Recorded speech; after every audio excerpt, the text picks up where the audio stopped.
Thank you. How many of you did the Quantinuum challenge?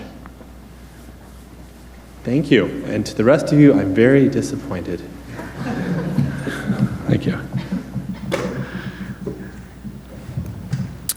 Good. So it's wonderful to be talking to you from Quantinuum. If you've ever heard of Cambridge Quantum Computing, that's us. And if you've heard of Honeywell Quantum Solutions, that's also us. So about a year ago, those two groups merged to form Quantinuum, which is why you might not have heard of us as much of the others. But I'd like to spend a few minutes talking about what we do at the company. So our focus is really building applications. Even though we have a hardware group, our focus is really developing software applications. So that's the very top, but of course this is built on quantum algorithms, including chemistry or machine learning or cybersecurity, and this in turn is built on toolkit, which is a software development kit that we developed, which is completely hardware agnostic. Thank you. And so you could use that to use either our machine or anyone else's. I'll just quit that. We have offices all around the world. And so our headquarters is in Broomfield near Denver, Colorado, but most of our software team, of course, coming from Cambridge Quantum is in the UK. We also have offices in Minneapolis and Tokyo and Paris and Munich. I live in New York and we don't even have an office there. And so we're a very worldwide company and we are hiring like crazy. We have about 500 people now, which makes us the largest quantum company in the world. But we're hiring in every division, and so if you're interested, please get in touch with us. And we also have internships. I think it's too late for this summer, but you should still apply anyway and look at our website in case it does work out. But in any case, please apply for next summer.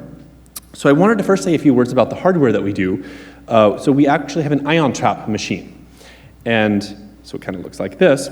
And right now, our ion trap machine has a quantum volume of 8,192, which is the highest confirmed quantum volume of any machine. And we've been able to increase this by about a factor of 10 every year, which is why we think that we'll have commercial applications in just a few years. So right now, the trap looks like this. It's just a linear trap, and it goes back and forth.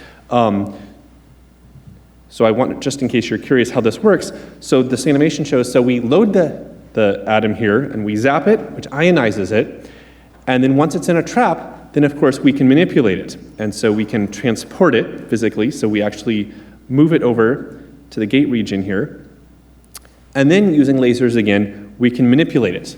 So then it becomes a qubit, and we can manipulate it and do things. The interesting thing happens is when you entangle them, of course. And so for that to happen, you have to make them physically coincident, and you zap them together, and so they become entangled, sort of like this. And to see how this works in practice, so this is, on the left, this is maybe a typical small circuit that you might have, and on the right, this is what's actually happening in the machine. And so at time step 0, of course, you want to initialize all of those 3 qubits into the 0 state, so that's what happens over there at time step 0. And then time step 1, you apply the Hadamard gates, and so you do it to those 2, the red and the green. Then in anticipation of what's going to happen next, you move the green one over to the red one, and then they get entangled, and then you move them back again, and those become entangled, and then finally we want to measure the green one like that. So of course this all happens very quickly. We have a whole control system for doing this as efficiently as possible. There's this whole choreography that's involved from turning a circuit into instructions for the machine. We already have a roadmap for the next 10 years. So as I said, right now, it's just a linear trap, which looks like this. It's the simplest possible thing, but very soon, I won't tell you when, but very soon, we will be having a racetrack type formation. And so this means that there's more opportunities for interactions, and there's also 2 different ways you can go. And the reason that we're doing this step is because, of course, the next one, the really interesting one, it looks like a grid, sort of like a city grid with these intersections, and this allows for a lot more interaction. And that's where the really interesting things happen. And eventually what we would like to do is put this on an integrated chip. So we'll have thousands or tens of thousands or even more qubits on one integrated chip. So the next thing I want to talk about is toolkit. And as I mentioned, this was a software development kit. Some of you might have seen my colleagues Catherine and Callum give this workshop about toolkit. So toolkit is something that we developed years ago when we were just Cambridge Quantum, because we didn't want our software to be beholden to one particular type of hardware. because things were advancing so quickly and we were just a small software startup. So we developed Ticket as a means of running our software as efficiently as possible on whatever hardware we chose. And this became so popular that about a year and a half ago, we made it open source. So not only is it free and available for anyone to use, but it's every line of code is available. So you can see exactly how it works, and anyone can contribute. We've had over 700,000 downloads already, so it's becoming a very popular tool. And one thing I want to emphasize is that if your code is written in, say, Qiskit, you don't need to rewrite anything. That's perfectly fine. Keep it written in Qiskit. Just add one line saying, use Ticket to compile this for such and such a machine, whichever one you want to use, and Ticket will automatically find the most efficient way to run your code on whatever machine it is, whether it's ours or IBM's or anyone else's. So Ticket takes into account all the details of not only your circuit, but all the details of the hardware that you want to run it on, the qubit connectivity and native gates and everything like that. So some examples of things that we work on at Quantinuum. So again, we have a whole software team. So one area is machine learning, and of course there's a lot of emphasis on this from the financial sector. And so we've done a lot of things in quantum Monte Carlo, which is sort of the basis behind all of this. We've also done a lot of work in optimization, especially for like train scheduling, like this project we did with Deutsche Bahn and with Nippon Steel for a job shop scheduling type of problem. We also have a team which is focused on chemistry, and about a year ago we came out with the world's first commercial quantum chemistry application called inQuanto.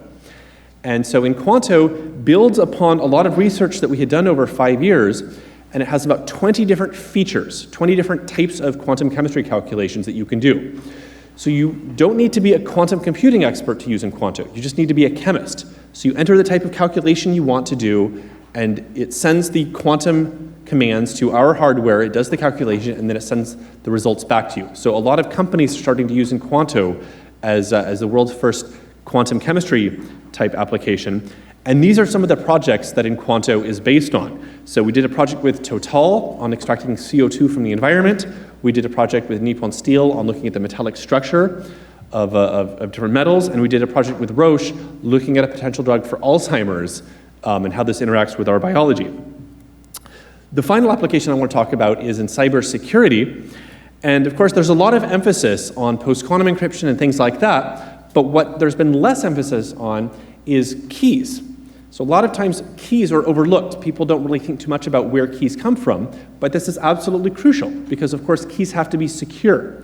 And using conventional means like pseudo-random number generation and a lot of types of so-called quantum random number generation, there's no way that you can verify security. So they could be okay, but you have no way of knowing one way or the other. What we did is we produced a way of producing provably secure keys. And we do this by running a circuit on our machine which produces entangled pairs of qubits and then looking at the statistics of the measurements on that. And as long as it passes, it's called a Bell test, then you know that these keys are secure and it is truly random and no one is tampering or doing anything funny to it.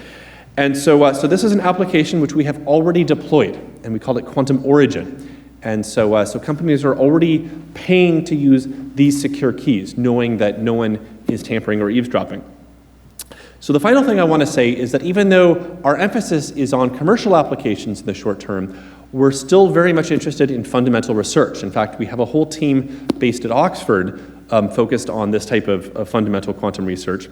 And a lot of this has to do with compositional linguistics. So how do quantum computers understand meaning? And the most practical application of this is natural language processing. So of course, you've heard of this from like Alexa and Siri and things like this. What we have done is we've developed a toolkit called Lambec, and again, it's open source, and Lambec can parse and understand words and sentences and turn them into quantum circuits. So again, this is a toolkit for anyone to use and to contribute to, so you can write your own compositional linguistics and do things like this. So that is it. That's a very quick summary of what we do at Quantinuum, and of course, if you have any questions, we're here for another few hours. So thank you very much.